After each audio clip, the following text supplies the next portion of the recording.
Hey guys, what's happening? So I got the Nikon Z30 here, and I actually have it mounted to the Xiom MS2 crane gimbal. Now I'm gonna go try and create some content because, guys, this is a content creating camera here, and no viewfinder, so it's optimized for content creation. It's gonna be a little bit smaller, so it can sit on these little gimbals really easily.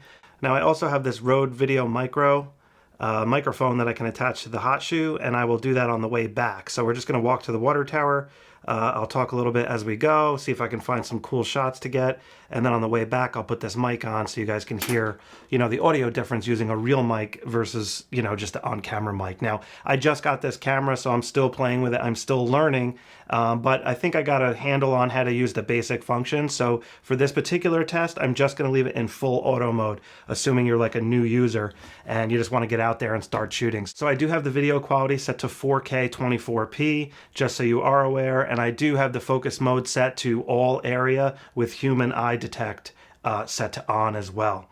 So I'll show you those settings really quick, and then let's just get out there. All right, so looking at the bottom of the camera, I do need to put the battery in there. So here is the battery, and it just goes in like this. And just like pretty much every other camera, it has this lock lever that will keep it locked in place. And also notice when I close the door, there's a little flap notch there, and that's for dummy batteries. Now, as far as memory cards go, this is the memory card that I've been using lately, and I'm just going to put that in the camera. It goes in right here this way, so it goes with the prongs facing towards the camera, or the label towards the battery, however you want to word it, like so. Now for lenses, I actually have both the 16 to 50 millimeter and the 50 to 250 millimeter DX lenses. So let me just show you how to mount this lens in case you've never done it before. It's really easy. You just have to take this body cap off first. So you just unscrew it. It actually unscrews like that. And then the lens cap is actually this weird rubber thing. I've never seen one of these before. I guess that's what Nikon does. So it just pushes over as opposed to screwing on. It works, just a little bit different than what I'm used to. Now, when mounting this up, you have a white dot here, and you also have like a little white dash right there. So you would just mount that like so, and then twist, and you can hear it click. And to release the lens, just if you want to take it off, you hit this button right here. That will release the lens pin, and then you'll be able to unscrew the lens and take it off. Otherwise, it's locked on though. So now this lens actually is like a compact design. So you actually have to turn it to put it into the usable position. So right here is the usable range area. But when it gets to 16, if you crank it more, that will collapse the lens and just makes it more compact so you can get it into your pocket easier, into your wherever. You could stow it better when it's smaller like that. And here is the lens cap. I already took that off. It has a pinch style lens cap, and that goes on right on the front here like so. All right, so once you got the battery in there, you really do need to charge it up if it's the first time you've taken it out of the box. And right here on the side is where you charge it. So the Z30 doesn't come with a battery charger, but what it does have is a convenient USB-C charging port right here. So I have a cable here that I have going to a power block that goes into the wall, and it works out really great for charging cameras and stuff in the studio here. So I'm just going to plug this in, and notice how there's an orange light that'll come on and let you know that it's charging right there. When the battery's fully charged, that light will go out, and then you know you're good to go. Now, just real quick, this is the on switch. The mode dial I have set to auto. I'm going to leave it in auto, and then the record button is here. Now, if I flip over the camera like so, you have right up here, there's a toggle. Notice how it has video and photo. So I have the toggle set to video mode because I'm going to record, a quick vlog walking to the water tower, and that's how I have it set. So let me turn the camera on and I will show you the other settings I have set. All right, so going into the camera, if I go into the menu here, we got language, we got time zone and date. I'm just going to set the date and time really quick. So let me go to the right here. It's actually set up for New York. It looks like it saved the time. I reset the camera back to factory default, I thought, but it looks like it maintained the time in there.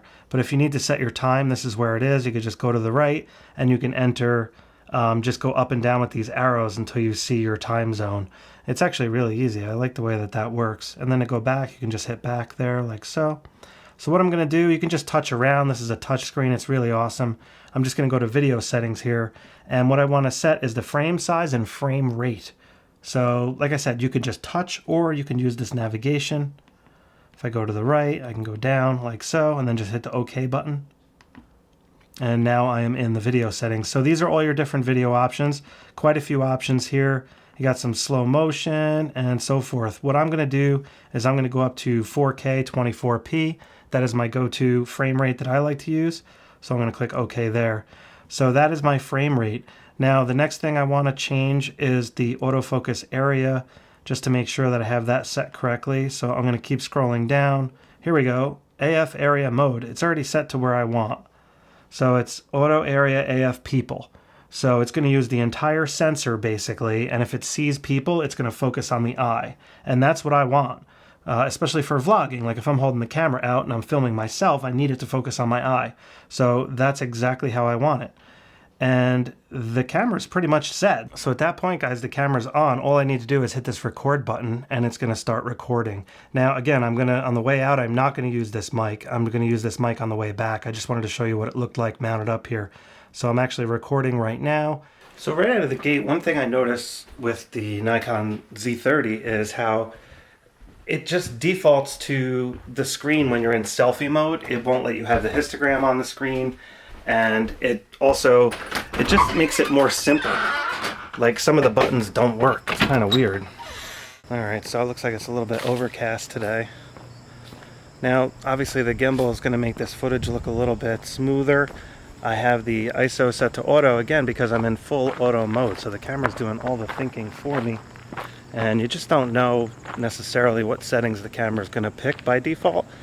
But it is allowing me to see some of the settings. So I can see the focus square on my eye, which is really cool. So I know that the focus tracking has got to be accurate. I also have a bad habit of just looking at the screen and not the camera itself. But I am looking at settings. So right now it's telling me the shutter speed's at 1/400th of a second. And I'm very curious as to what the audio sounds like. So that's where we're headed. Alright, so one thing I'm noticing here is the skin tones look to be really accurate, which I like. Nice job, Nikon. Gotta appreciate that. Look at all these leaves. Check this out.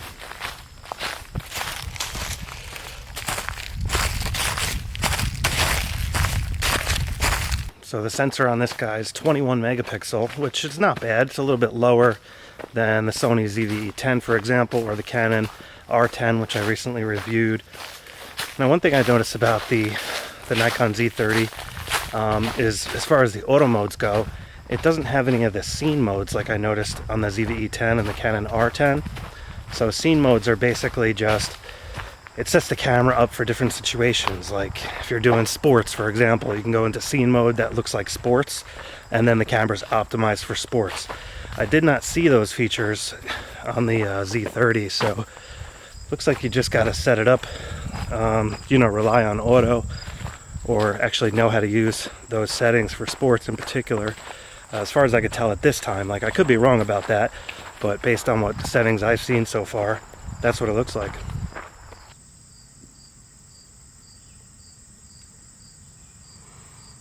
Alright, so I'm going to switch the camera into 120p mode, which will allow me to do slow motion. So I'm not 100% sure if 120 has audio on this camera or not yet, but we'll find out in a second.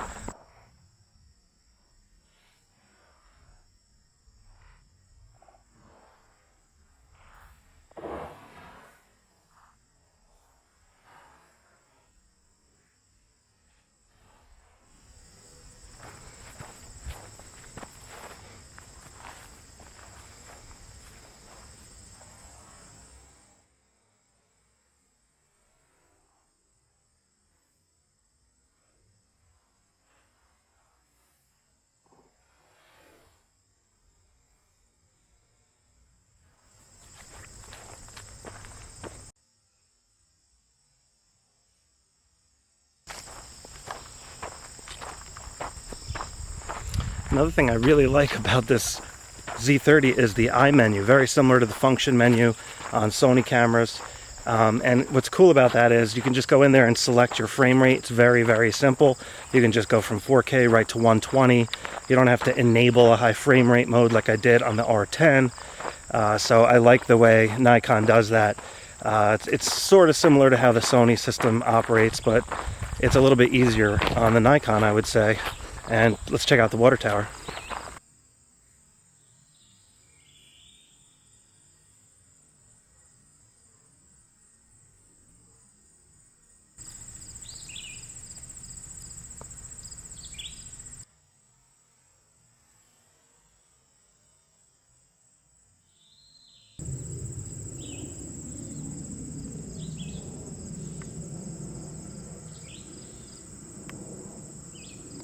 Alright, so again, I'm still in full auto mode. Now, right now, I actually have the microphone hooked up to the top, so I have the Rode Video Micro. Now, one thing, again, I don't like is I can't see the audio meters on the screen when in selfie mode. Now, it's possible I can change that in the menu, but normally you just hit the display button on the back and it cycles through different displays, but that doesn't work when in selfie mode, so I'm guessing I could probably disable that in the menu somewhere, and that would solve that problem. The camera has a pretty vast customization section in the menu. I was going through it earlier today, and I was quite impressed with all the different options. It has autofocus transition speed, sensitivity, it has the lock-on features, so it'll control how strong the lock-on is, which basically means, you know, if something else comes into the screen like my hand, like will the focus switch to my hand or will it stay on me, for example. So my right shoulder is getting tired.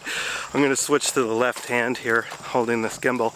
By the way, this gimbal weighs like nothing, and I never reviewed it because, I don't know, I just thought it was kind of like too cheap, but for this purpose it's really good. It actually only goes for like $269 or something like that, and for a gimbal that works this well, that's really cheap. Now, it doesn't have all those advanced features like the Manfrotto 300XM I just reviewed, or the DJI Ronin RS-C2 I reviewed a while back, or the newer Ronins that just came out, but this thing is so lightweight and so affordable that if you're just using it for stuff like this, it's a really good option.